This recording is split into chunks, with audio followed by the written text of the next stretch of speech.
Hi friends, welcome to Renna சமையல். இன்றைக்கி என்ன சமையல் பார்க்க போகிறோன்னா கருணக்கிழங்கு புளிக்குழம்பு கூடவே பீட்ரூட் பொரியல் தான் பார்க்க போகிறோம்.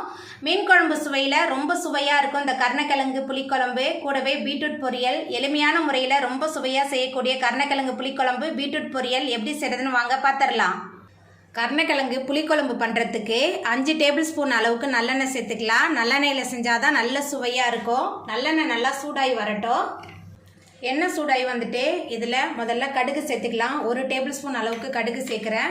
1.5 டேபிள் ஸ்பூன் அளவுக்கு வெந்தயம் சேர்த்துக்கலாம். 1 டீஸ்பூன் அளவுக்கு சோம்பு சேர்த்துக்கலாம். சோம்பு சேர்க்கும் போது கருணக்கிழங்கு குழம்பு நல்ல சுவையாகவும் மணமாகவும் இருக்கும். நம்ம சேர்த்த கடுகு வெந்தயம் சோம்பு நல்லா பொரிய ஆரம்பிச்சிருக்கு. 2 பச்சை மிளகாய் கீறி வச்சுருக்கேன். பச்சை மிளகாய் சேர்த்துக்கலாம். அதுக்கப்புறமா கொஞ்சமாக கருவேப்பிலை சேர்த்துக்கலாம். கூடவே அரைச்சி வச்ச 20 சின்ன வெங்காயம் விழுது சேர்த்துடலாம். சின்ன வெங்காயத்தை இந்த மாதிரி அரைச்சி சேர்க்கும் போது நல்ல சுவையாக இருக்கும். அதுக்கப்புறமா 35 பூண்டு பல் சேர்த்துக்கலாம். வெங்காயம் குறைவாகவும் பூண்டு அதிகமாகவும் எடுக்கும்போது நல்ல சுவையாகவும் மணமாகவும் இருக்கும். வெங்காயம் பூண்டெல்லாம் சேர்த்துட்டு நல்லா கலந்து விட்டுறலாம். வெங்காயம் பூண்டெல்லாம் நான் அரைச்சி சேர்த்துருக்கேன். உங்களுக்கு வேணும்னா நீங்கள் தட்டி கூட சேர்த்துக்கோங்க. 1-2 நல்ல சுவையாக இருக்கும். வெங்காயம் விழுது பூண்டு விழுது இந்த மாதிரி பச்சை மிளகாலாம் சேர்க்கும்போது இது மீன் குழம்பு சுவையில் நல்ல சுவையாக இருக்கும்.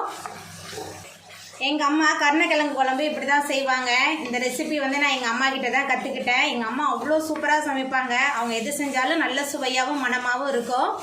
நம்ம சேர்த்த வெங்காயம் விழுது பூண்டு விழுதெல்லாம் நல்லா கலந்து வதங்கிருச்சு. அதுக்கப்புறமா 3 தக்காளி பழம் மிக்சியில் சேர்த்து விழுது அரைச்சி வச்சுருக்கேன். தக்காளி விழுது சேர்த்துடலாம். தக்காளி விழுது சேர்த்துட்டு நல்லா கலந்து விட்டு வதக்கலாம்.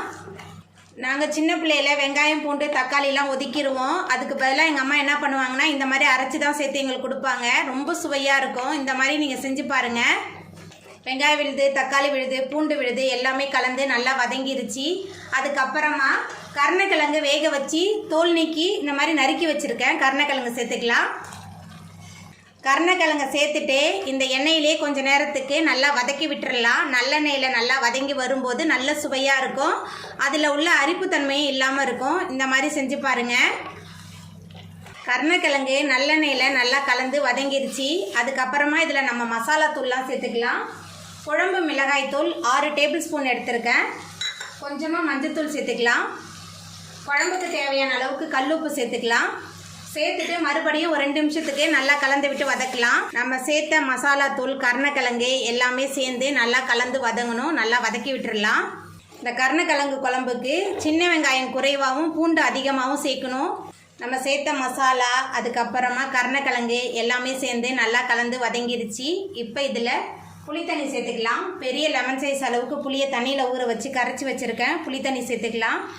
கூடவே குழம்புக்கு தேவையான அளவுக்கு தண்ணி சேர்த்துக்கலாம். தண்ணி சேர்த்துட்டு நல்லா கலந்து விட்டுறலாம். தண்ணி புளித்தண்ணிலாம் சேர்த்துட்டு நல்லா கலந்து விட்டாச்சு. புளிப்பு காரம்லாம் உங்கள் சுவைக்கு தகுந்த மாதிரி சேர்த்துக்கோங்க. ஆனால் இந்த ரெசிபிக்கு கொஞ்சம் தூக்கலாக இருந்தால் தான் புளிப்பு காரம்லாம் நல்ல சுவையாக இருக்கும். எல்லாத்தையும் சேர்த்துட்டு நல்லா கலந்து விட்டாச்சு. இப்போ ஒரு மூடி போட்டு வச்சிடலாம். குழம்பு நல்லா கொதிச்சு எண்ணெய் பிரிஞ்சு வரட்டும். பாருங்கள், பார்க்கும்போதே எவ்வளோ சூப்பராக இருக்குது. குழம்பு நல்லா கொதிச்சு எண்ணெயெல்லாம் பிரிஞ்சு வந்துருச்சு. அதுக்கப்புறமா அரை மூடி தேங்காய், அது கூட 1 டீஸ்பூன் அளவுக்கு சீரகம் சேர்த்து விழுத அரைச்சி வச்சுருக்கேன். தேங்காய் சீரக விழுது சேர்த்துடலாம். தேங்காய் சீரக விழுது சேர்த்து நல்லா கலந்து விட்டு கொதிக்க விடலாம். தேங்காய் சேர்த்து கருணக்கிழங்கு புளிக்குழம்பு நல்லா கொதிக்க ஆரம்பிச்சிருச்சு.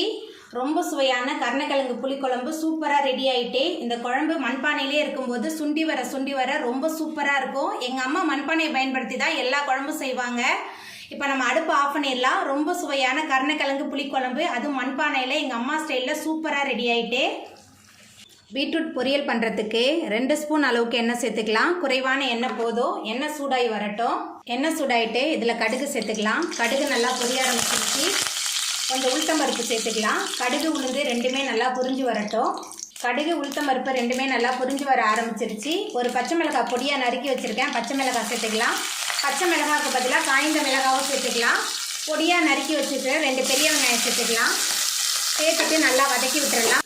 வெங்காயம் பச்சை மிளகாலாம் சேர்த்துட்டு நல்லா கலந்து விட்டு வதக்கிடலாம். இந்த பொரியல் ரொம்ப சிம்பிளான பொரியல் தான். ஆனால் உடம்புக்கு ரொம்ப ரொம்ப ஆரோக்கியமான பொரியல். ரொம்ப சுவையாக இருக்கும்.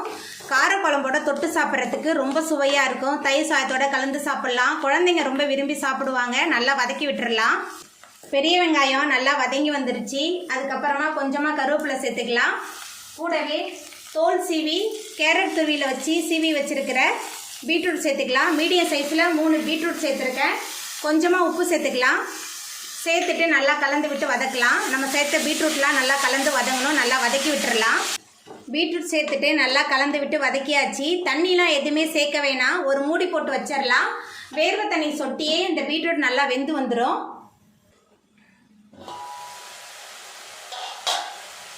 நம்ம சேர்த்த பீட்ரூட் வேர்வை தண்ணி சொட்டியே நல்லா வெந்து வந்துருச்சு. உங்களுக்கு வேணும்னா நீங்கள் தேங்காய் துருவல்லாம் சேர்த்துக்கோங்க. இன்றைக்கி நான் தேங்காய் துருவல்லாம் சேர்க்கல. ரொம்ப சுவையான ஆரோக்கியமான பீட்ரூட் பொரியல் சூப்பராக ரெடி ஆகிட்டு இப்போ நம்ம அடுப்பை ஆஃப் பண்ணிடலாம்.